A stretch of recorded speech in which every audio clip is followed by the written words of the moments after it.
It's going to happen. Your garage door or automatic gate will need fixing someday. Prepare now, subscribe to join our DIY community, plus it motivates me to make more videos, and it's free.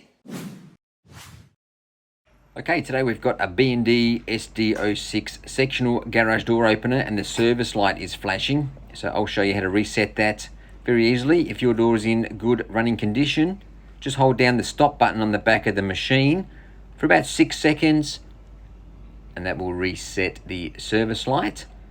And then we just have to do an operation up and down or down and up. So I've just pressed the down button, the blue light will flash and the door will do an automatic reset. So against our recommendations, the customer does not want the bird's nest removed. And there's an exposed extension cord up there too. All right, the door is closed. We'll reopen it again with the remote this time, or you can use the machine up button. So the B&D SDO-6 sectional door opener -6. All right, so we shouldn't get those 6 service light flashes anymore. Just a single flash to say the motor has been reset and is happy. We'll do one more test from the ground.